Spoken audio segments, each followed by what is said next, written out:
Hello, my name is David Wood, and I am the Executive Director of GNTV Media Ministry. And it is my privilege to be here with you today and to work through some training in preparation for the upcoming annual conference session. We are pleased as a ministry to be your partner in producing annual conference on a regular basis, and this year we have the special opportunity of working with you on a virtual annual conference session. And so we are happy to be here, my team and myself tonight, to help make you be well prepared for the upcoming annual conference session. We're going to start by looking at a brief agenda of our time together. So we're going to start first looking at the Zoom webinar. That is the name of the platform where you have gathered. You have joined with us in this platform so that you can participate and learn about this annual conference session. In doing so, there are several roles we're going to talk about: panelist versus attendee, the chat feature, the raise hand feature, and the question and answer feature. All of those things we will be working on to understand so you can be well prepared.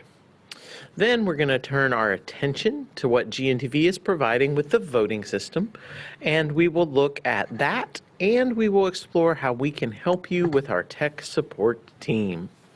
So first, I would love to talk to you about the panelist versus attendee. Tonight, I am a panelist. Panelists are people like your bishop who are speaking to you, who are leading the business, who are presenting the material so that they can be seen and heard by you, the attendees, or the members of the annual conference session. You have the opportunity to interact by using the Q&A feature and the hand-raising feature. These two features will be the main way that you participate in these annual conference sessions. So let's take a look first at the chat feature. The chat feature is going to be used to help make sure that you get important information. It will not be open for just general chat. It will be used to share important announcements. And so right now, you need to be looking for a chat icon on your screen. That chat icon on your screen is how you get to participate in this annual conference session. So look for a chat, a raise hand, and a Q&A icon. You may have to move the mouse over my face to activate that set of icons. You may also have to double tap or click on the screen to get those icons to appear at the bottom of the screen down here below me.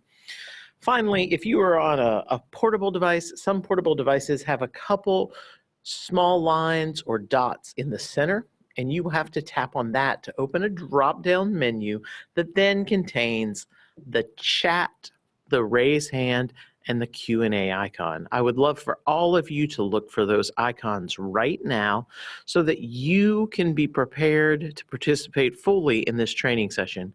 Right now, click on that chat icon. It should have a red circle with a number 1 in it if you haven't clicked on it already, and you will see our example announcement that is there. This will be particularly helpful to you later during voting to be able to access the announcements that are shared in the chat feature, and that will help make the voting easier for you to get into. So, besides chat, there is the raise hand feature. The raise hand feature is designed to help you be quickly found in the attendee area. You will not get recognized simply by raising your hand, but you will be recognized after being called upon by the bishop and raising your hand by our GNTV team. We use the raise hand feature to help us find you in the large attendee area. Tonight, there are about 185 of you here who are attending this session. That's a lot of names to scroll through very quickly. And so the raise hand feature, when you raise your hand, moves you to the top of the screen. It puts you right where we can see you and prompt you to speak to us. So let's look at how that raise hand feature works. So you click on the raise hand icon. The raise hand icon will be white or gray, and it will say raise hand. When you click on it, it turns blue or green and says lower hand. This is very important. For your hand to be raised, the raise hand icon needs to be blue or green and say the words lower hand. That is when you know your hand is raised. So right now, I would invite all of you to raise your hand. I would like to see you click the raise hand icon and leave your hand up so that it says lower hand. I can see that right now 130 of you have done that. Now 150 of you have done that. I am particularly interested in making sure everyone takes this opportunity to try this out. Now 170 of you have raised your hand. Please leave your hand up so we can see that everyone can do this, because there's one other feature I want to show you as part of this, is that we can lower your hand for you. And so after everybody gets their hands raised, we will click the lower all hands button that is only available to panelists. So right now, we're pretty close to everyone having raised their hand. About 174 of you had raised your hand, and our team clicked the lower all hands button. You will notice now that your hand is lowered unless you've clicked it again, and it says raise hand once again. So please remember that in order to raise your hand successfully, you click the raise hand button and it turns blue or green and the words say lower hand. So next up, we are going to look at the Q&A feature. The Q&A feature is how you actually get recognized by the bishop to be called upon to raise your hand and participate in the work of the annual conference. So the Q&A feature, it allows you to ask questions. You can ask technical questions, informational questions.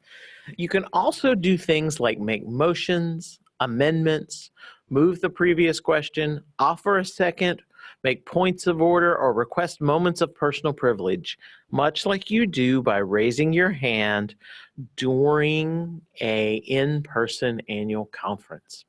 Let's take a look at some examples of this with the motion.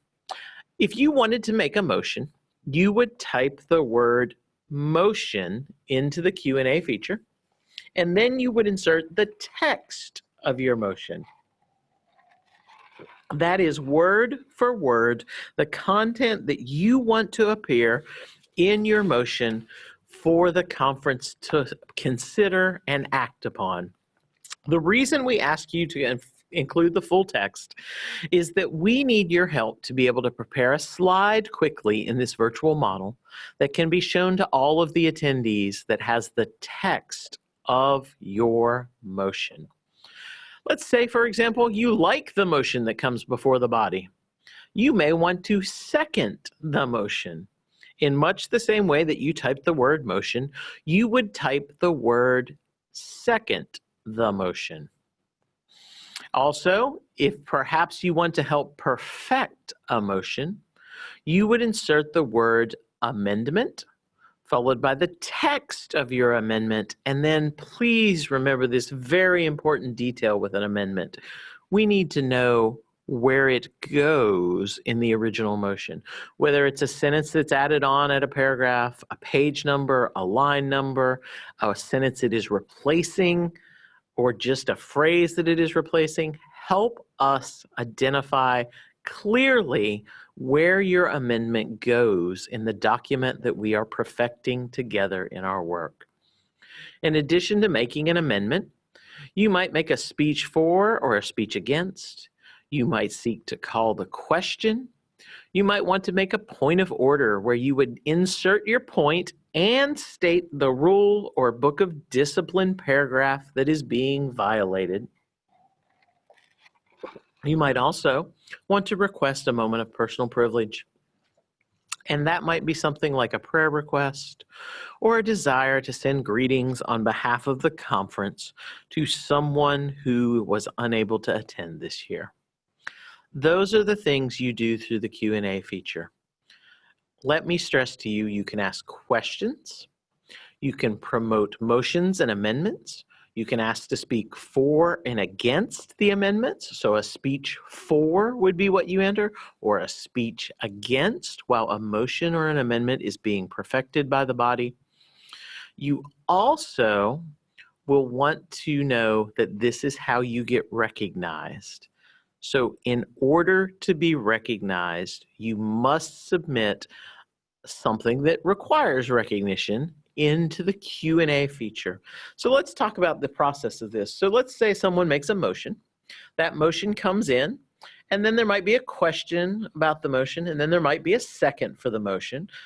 After the second for the motion, there may be some debate with someone wanting to make a speech for or a speech against. You may have other questions that come in, more speeches for or against. Let's say debate has drug on for a while and you decide it's time to call the question. So you call the question to close debate and bring us to a vote. When someone calls the questions, as you may imagine, often more than one person is actually interested in calling the question. And our current record is that about a dozen people called a question at a single time, basically within about a minute of each other, in an annual conference session. So the first person who calls the question conceivably makes all the submissions that come after that, whether they're questions or amendments or speech requests for or against or other calls for the question. All of these things become out of order due to the rules of our parliamentary procedure. That means that everyone who submits is not going to get recognized. Sometimes there will be duplicate submissions, just like my call for the question that is my example. Everyone may not be recognized, but your information comes in and is processed in order as we work through the business of the annual conference session. So we're going to stop here for a minute and we're going to do a little practice.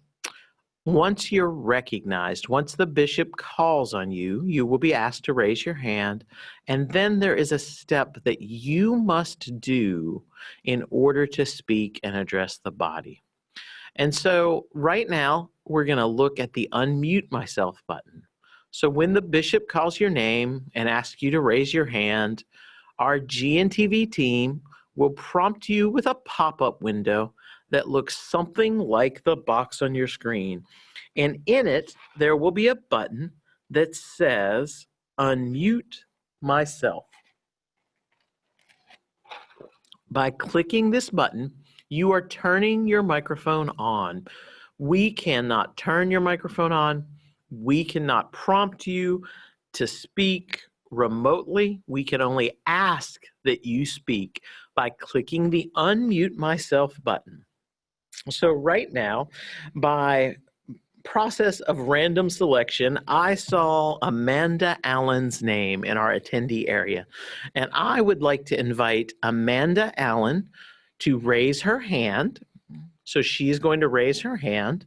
My tech team is then going to prompt her to unmute herself because we're going to assume she has made a submission in the Q&A.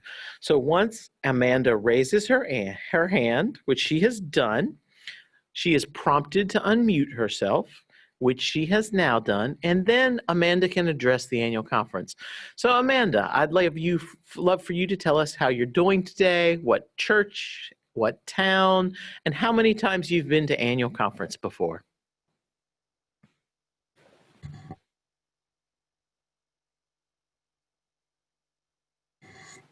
So Amanda, unfortunately, we cannot hear you. And there could be a couple reasons for that.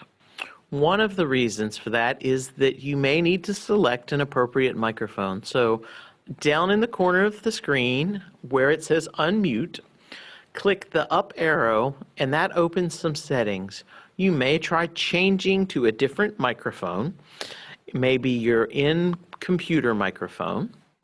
However, if there's not another microphone to change to, there could be something else going on, and this is a perfect example. So don't be concerned, Amanda. We're going to walk you through one of the things you need to do to be well prepared for annual conference. Zoom, as many of you have heard in the news, had some experience with Zoom bombing. You must have updated your Zoom application since the release that came out on May 31st. So you must have a newer version of Zoom than anything that came out since May 31st. So you can be on the May 31st release, the June release, the July release, or the August release. And in fact, there's already one in September. Any of those will work and allow you to speak. But you have to be on one of those. If you have an older version from, say, February, you are not able to speak. So after this session ends today, if you get a prompt to update your Zoom, you need to do that. All of you. If it prompts you to update your Zoom, we suggest you update today so that you can be prepared to address the annual conference body. The other potential thing that's happening is that you may need to restart your computer. Sometimes microphones just don't work. We've had it happen to conference secretaries and bishops, very rarely, but sometimes the device, the computer, just needs restarted in order for that device to work. So I'm sorry I was not able to talk to you today, Amanda. And we're going to find someone else to give us some help today. Let's see, I would like to call on Chuck Hankey to raise his hand. So now that Amanda's time has come to a close, her speaking privileges expire. She is not able to unmute herself, if she was, anymore. Just like at an in-person annual conference where you raise your hand, you walk to the microphone, you address the conference, and you go back to your chair, you can't just walk back to the microphone and be immediately able to speak again. In much the same way, if you want to speak again later in the conference session, you have to be recognized again. So Chuck has raised his hand. He has been prompted by my team to unmute himself, and I can see that he has now unmuted himself. So Chuck, how are you today? Could you share with me your name and your town and how many times you've attended annual conference? I'm just doing fine today. My name is Chuck Hankey, and I go to Christ Church United Methodist in the South Central District. And I have been coming to annual conference since 1975. That is quite a long time. So I was born in 1973, so you've been going to annual conference for quite a while. I might have you beat, though, in total annual conferences. I've been to over 150 annual conferences with my work, and so we specialize in those meetings. But was it easy for you to unmute yourself today?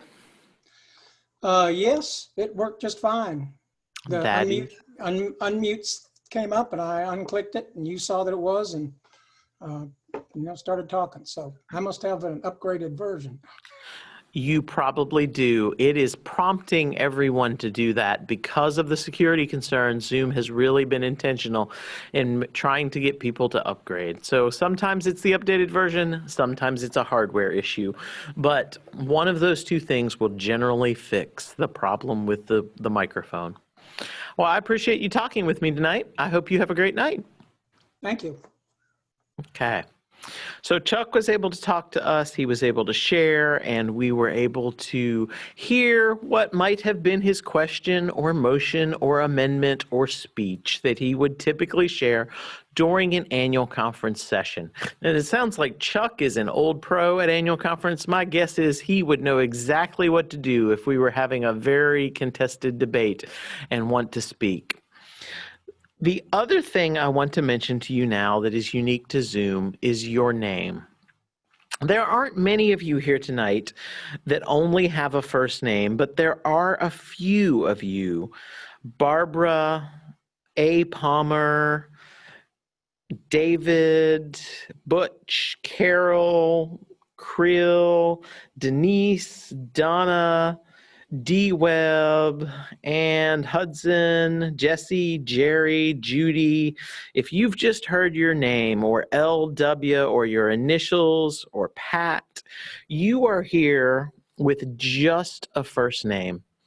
When you joined this session tonight, if you were prompted with a pop-up box that asks you for your name and an email address. We need you to enter your full name, first and last name, and an email address. Hopefully the conference would recognize something you use with the annual conference.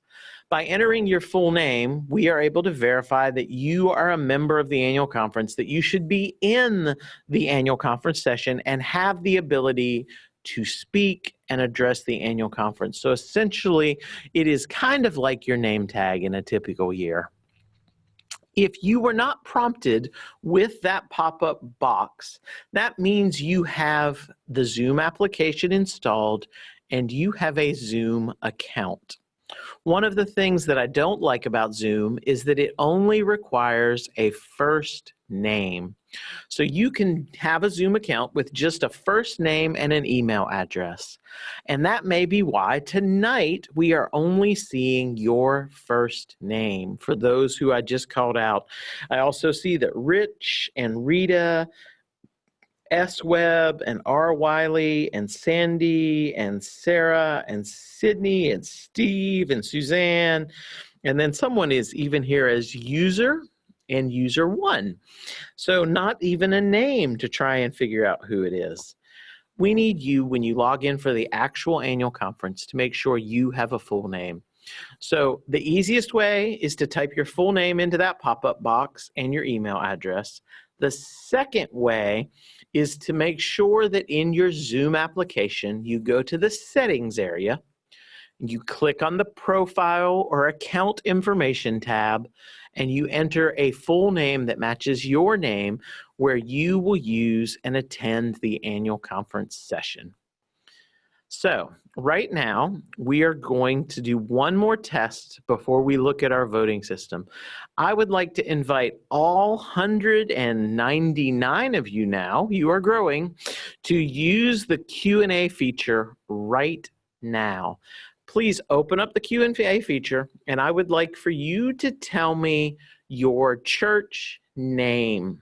You can also ask me a question if you want more information, but I would like for each of you to share with me your church name by clicking on the Q&A icon, typing your church name in, and clicking the submit button so that I can see those church names. Let's take a look. I have Carrie from Trinity. I have Candy from Riddles. I have Wayman from Lowe's Chapel. I have Mandy from Grace, Jenny from Canterbury, Anthony from Enon. I have Pat from Evergreen. Lots of great names and churches. Suzanne, you just have a first name from Trustville. Just a note, Donna, you just have a first name from Clear Branch. So looking at these names, I see Linda from Coleman First. I see another Linda from Red Ridge UMC. You both have last names, don't worry.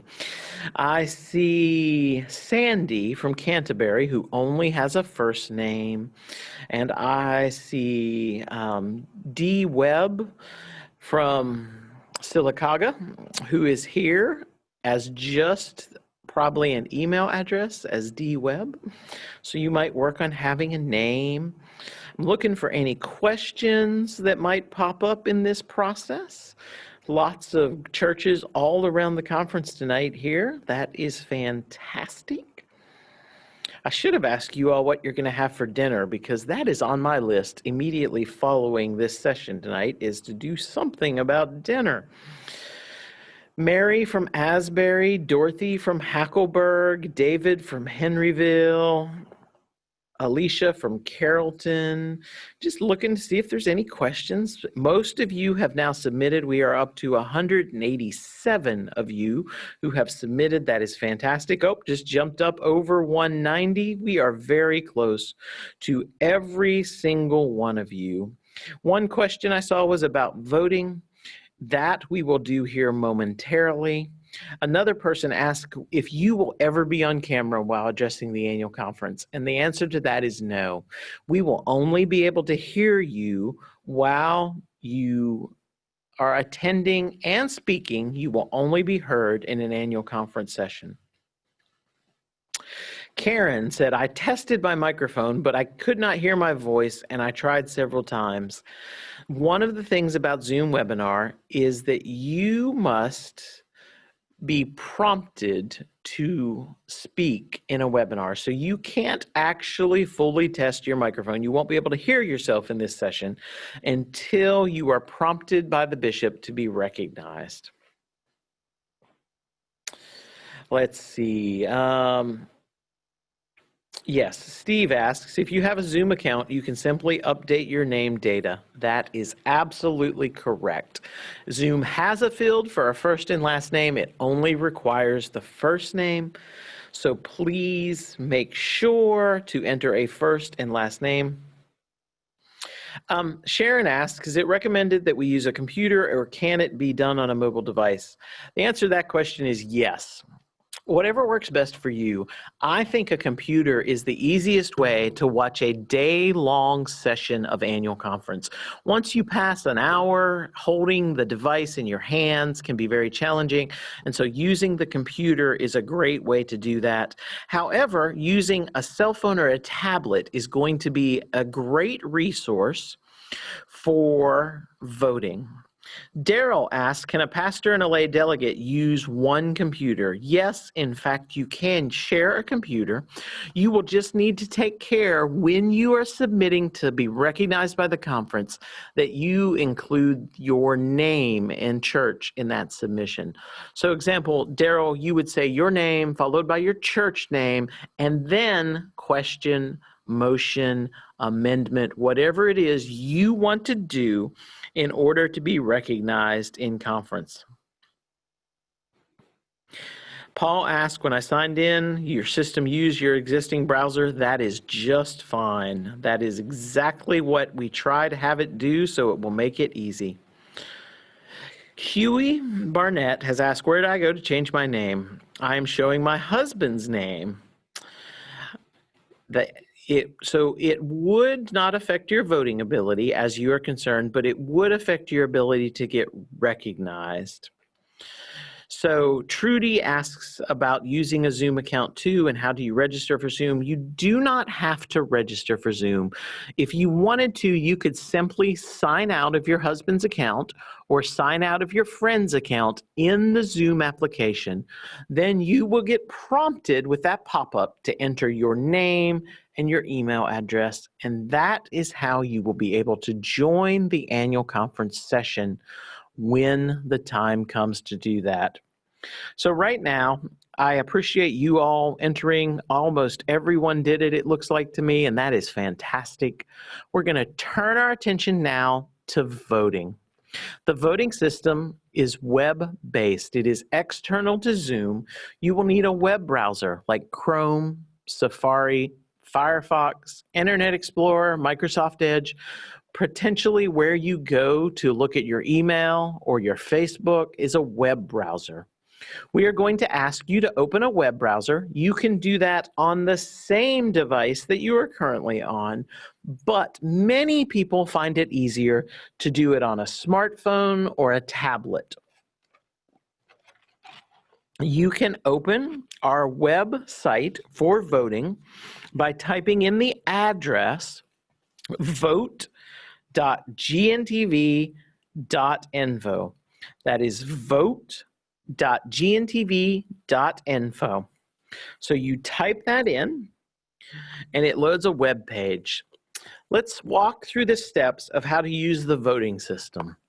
First, after you've typed that in, you are going to need a 6-digit voter ID. We'll talk more about that in a minute. Then you're going to be given a ballot code on the screen each time. And then all of that happens in a web browser. So the steps for this: open your web browser, go to vote.gntv.info. That's vote.gntv.info. Enter the ballot code that will be shared with you on the screen. We will do this in just a second. Then click the green Load Ballot button. After you click that green Load Ballot button, you will see a second page load, and you will then want to enter your voter ID. Under the words voter ID, you will see some other words that say your answer. Click on those words and enter your voter ID. I will say more about that in a minute. Then you make your choice and click the blue submit button. After clicking that blue submit button, you click the green return to start button so you are ready for the next ballot. Let's watch this short video that walks you through the steps of voting on a computer. Welcome to the online balloting system, coordinated by GNTV Media Ministry. Each of you should have received a 6-digit voter ID number in your email inbox. Please have that number available and convenient during the balloting process to help expedite our work. You may also wish to have a second device available for casting your ballot, such as a smartphone or tablet. To begin your ballot, please open a web browser on your computer, tablet, or smartphone and go to vote.gntv.info. If you have one available, it is recommended to use a second device other than the one you are viewing the Zoom broadcast on to allow you to follow the on-screen prompts shown in Zoom during the voting process. When prompted by the moderator, please enter the ballot code for this ballot that is announced and shown in red on your screen in Zoom. Please note the ballot code is case sensitive and must be entered exactly as shown on screen. After entering the ballot code, please click the green Load Ballot button. When prompted by the moderator, please enter your voter ID number and make your selection on the ballot. After filling out your ballot, please click the blue Submit button located at the bottom of the ballot. After submitting your ballot, you will receive a message letting you know your vote has been recorded. Please then click the green Return to Start button located at the top or bottom of your page to prepare your browser for the next ballot.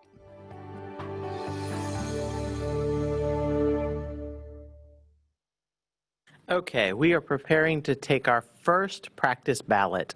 There are two things that I want to do while we're getting ready. The first is tell you about our tech support phone number. I would invite all of you to make a note of this phone number that is on the screen for you to see and make sure that you are ready to participate. If you need technical help tonight or during annual conference, this is the best number for you to call, 478-245-4042. Please make a note of this. Please write this number down, and please have it handy. So, we invite you now to make a note of this number. While you are doing that, let me say a word about the voter IDs. You will be receiving tomorrow your voter ID in an email that comes from the conference. There will also be a reminder email that is sent the morning of annual conference on the 26th. So you should be on the lookout to get an email from the normal annual conference email address system. And it will have some key words in it about annual conference.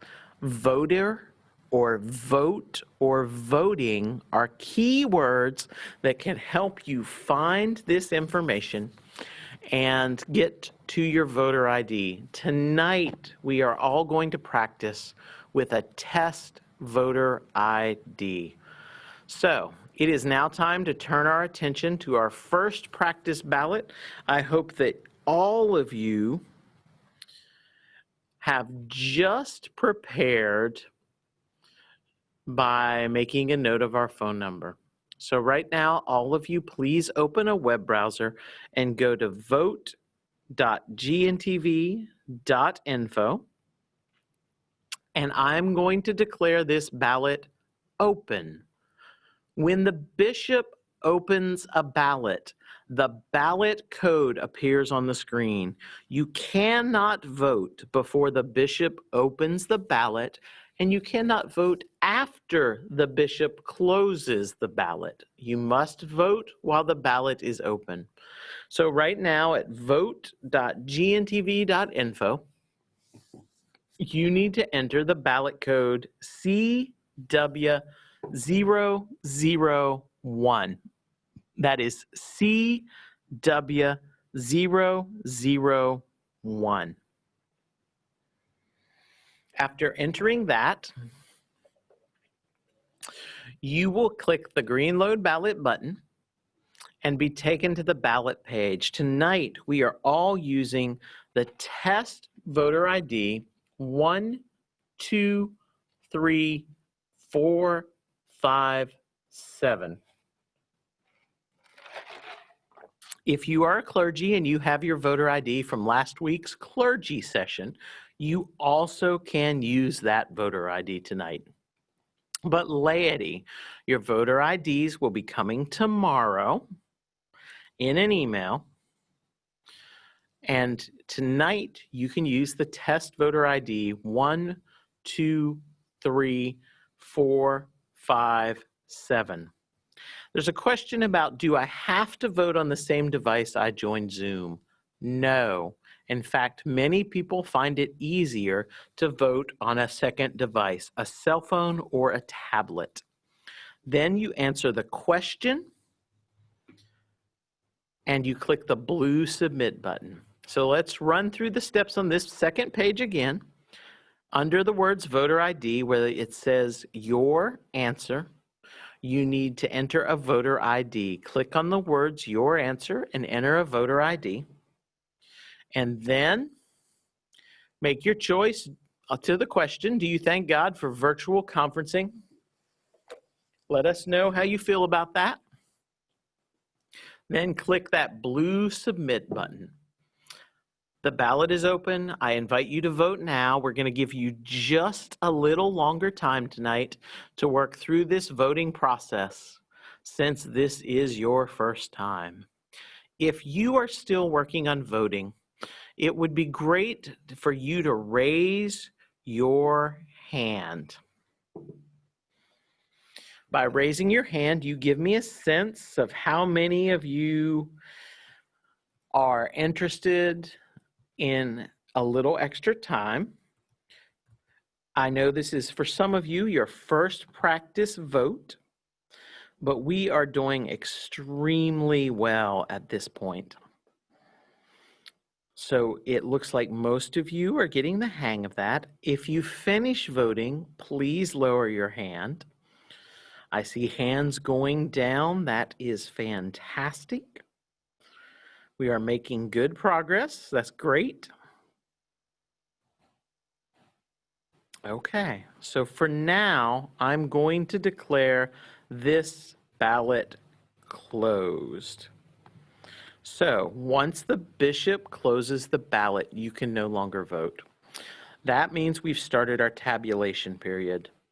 Tabulation typically takes between 60 and 90 seconds for us to get the results and prepare the slide so that you can participate fully and see the results. So right now, I'd like to talk to you about the voter IDs. Voter IDs are unique to each of you. Please do not share your voter ID with anyone. The reason we ask you to keep your voter ID private is to help make sure only those who should vote are voting, and our system is designed to allow you to correct a mistaken vote. So let's say there's an amendment before the body and you think the correct answer is yes about how you want to vote. You vote right at the beginning when the bishop opens the ballot. But then maybe the bishop says a few words about, just to be clear, if you support this motion, you should vote no. And you realize you really meant to vote no in that case. You can vote a second time, and it replaces your first vote. You only get one vote, but the balloting system we have allows you to take a second submission and replace the first submission. So you get your one vote, but you get to correct your mistake. So please keep in mind that if you make a mistake while the ballot is open, you have the ability to submit a replacement vote to fix your mistake. So I was going to take a peek for a second at some of these submissions that are coming in. Steve asks, will there be a clock for voting? There will not be. We will give you generally about 1 minute. And so that will give you time to vote. We find that most people can vote in 15 or 20 seconds. Joyce asks, what church do I belong to? I go to Forest Hills United Methodist Church in Macon, Georgia. And let's see. Carol makes a comment. Thank you, Carol, for working to make this function. That is great. So we have some results. Let's take a look at those results.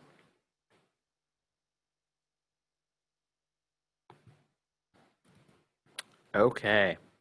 It turns out that most of you are grateful for virtual conferencing. And I think in today's new world, that is a very important thing.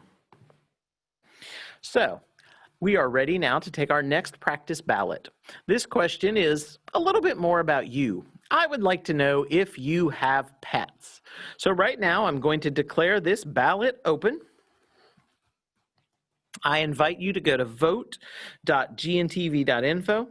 If you are having trouble getting to the website, you can click and in the chat feature, and you can click on the link that's there, and it will help you open a web browser on your computer.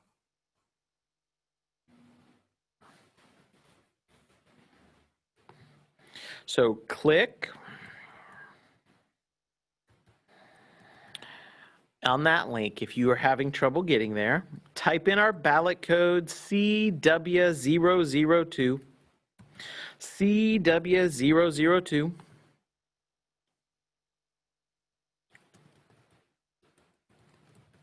At the top of the next page, after you've loaded the ballot, enter our test voter ID or your clergy session ID.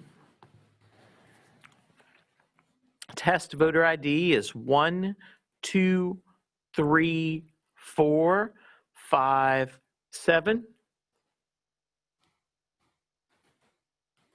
Okay. Make your choice. Tell me about if you have pets. And then click the blue submit button at the bottom of the page. I'm going to give you about 30 seconds to work through this process.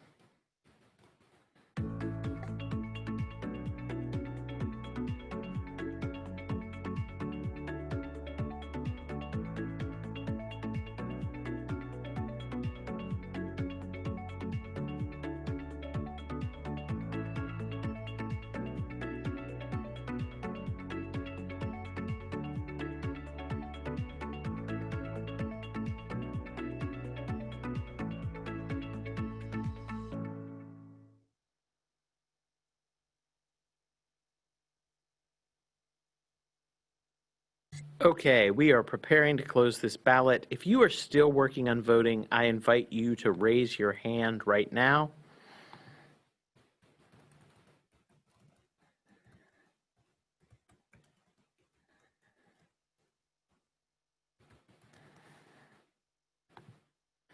That is great. About half of the size group as last time has raised their hand.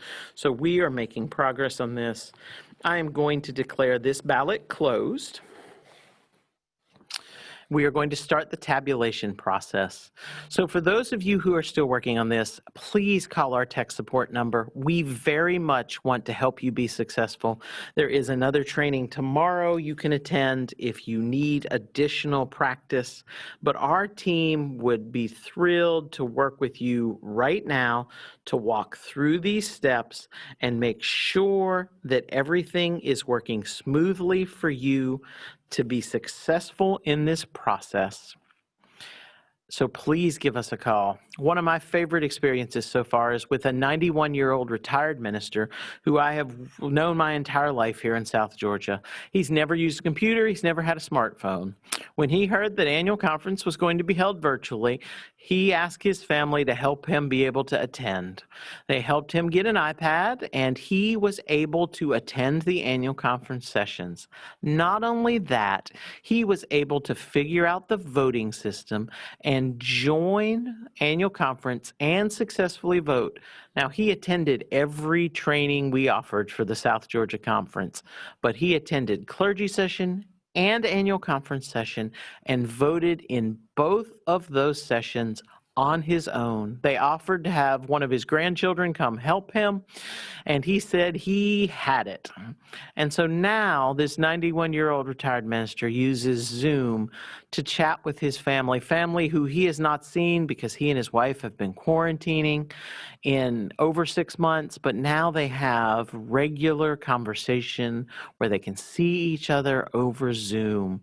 So this can work for just about everybody, I really believe, and we want to help you be successful. Let's take a look at our results.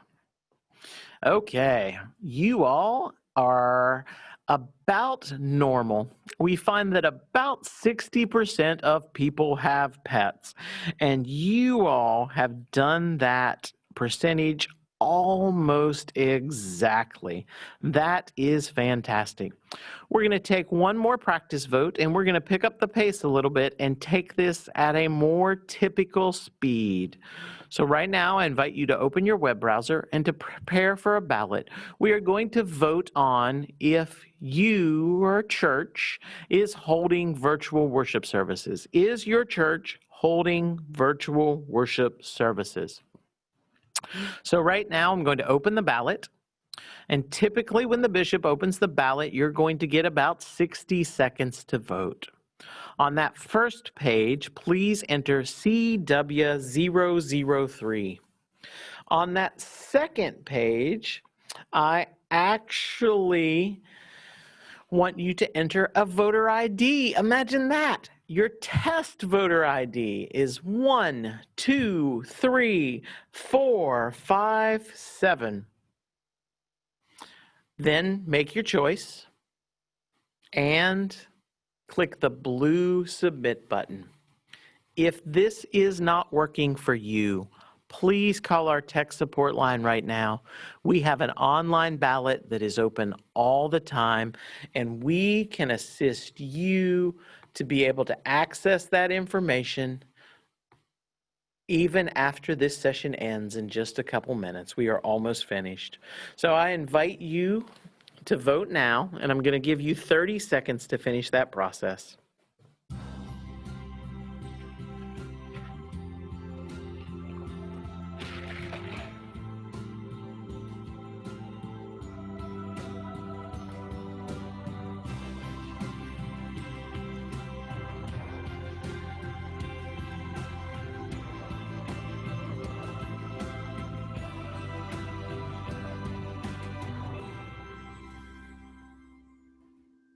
Okay, we are preparing to close this ballot.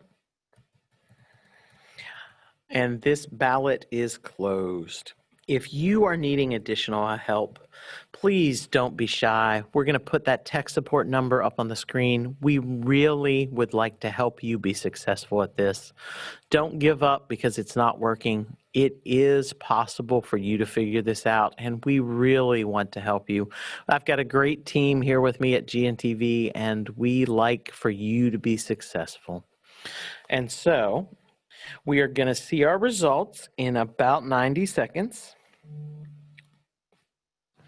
But make a note of this number. All of you, make sure you make a note of this number.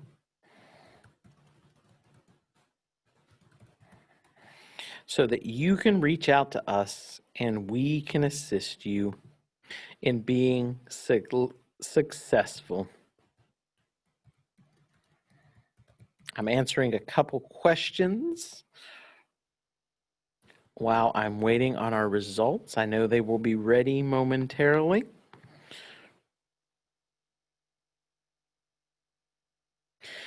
One of the questions was about pulling up the voting site. It is possible to leave the voting site open and go back and forth between it and Zoom without having to load it again. And so you can go back and forth without reopening that web page. Give that a try. It'll speed things up for you. Let's look at our results. Wow, that's fantastic. Almost 84% of you are holding virtual worship services in some way with your church. That is really important, I think, in today's world. I would challenge the rest of you to consider that as an important part of your ministry moving forward and explore how you can have an online virtual part to your worship in the future days. I think that will become very important to successful, healthy, and vital churches in the future. So I appreciate you being here tonight to be well prepared for a virtual annual conference. There is another training tomorrow if you would like some more practice or to run over these things again. So I really appreciate it greatly. We're going to leave you with the tech support number. Call us if we can help you. And hope you have a great night and enjoy your dinner. Have a blessed day.